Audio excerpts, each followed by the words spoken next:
তখন সরকারি প্রাথমিক বিদ্যালয় প্রতিদিন সেলুট গ্রহণ করতেন। ২৬শে মার্চ বাংলাদেশের ইতিহাসে এক গৌরবময় দিন। ত্যাগ, সংগ্রাম আর আত্মত্যাগের স্মৃতিতে ভাসা মহান স্বাধীনতা দিবস। এই দিনটি যথাযোগ্য মর্যাদা ও উৎসবমুখর পরিবেশে উদযাপিত হয়েছে নারায়ণগঞ্জের সোনারগাঁয়ে। ভোর ৬টায় উপজেলা চত্বরে স্বাধীনতার স্মৃতিস্তম্ভে পুষ্পস্তবক অর্পণের মাধ্যমে শহীদদের প্রতি গভীর শ্রদ্ধা জানান নারায়ণগঞ্জ ৩ আসনের সংসদ সদস্য জনাব আজহারুল ইসলাম মান্নান। উপজেলা প্রশাসন সহ বিভিন্ন রাজনৈতিক, সামাজিক ও সাংস্কৃতিক সংগঠনের নেতৃবৃন্দ।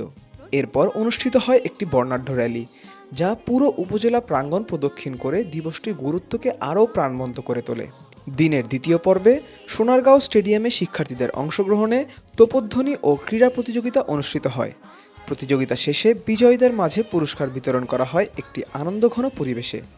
পুরস্কার বিতরণী অনুষ্ঠানে উপজেলা নির্বাহী কর্মকর্তা আসিফ আল জিনাতের সভাপতিত্বে প্রধান অতিথি হিসেবে উপস্থিত ছিলেন মাননীয় সংসদ সদস্য জনাব আজহারুল ইসলাম মান্নান। এ সময় আরও উপস্থিত ছিলেন প্রশাসনের বিভিন্ন কর্মকর্তা, রাজনৈতিক নেতৃবৃন্দ ও স্থানীয় গণ্যমান্য ব্যক্তিবর্গ। দিনব্যাপী এই আয়োজন ঘিরে পুরো এলাকায় ছিল উৎসবমুখর পরিবেশ। স্বাধীনতার চেতনা নতুন প্রজন্মের মাঝে ছড়িয়ে দিতে এ ধরনের আয়োজনই হয়ে উঠেছে একটি শক্তিশালী অনুপ্রেরণা।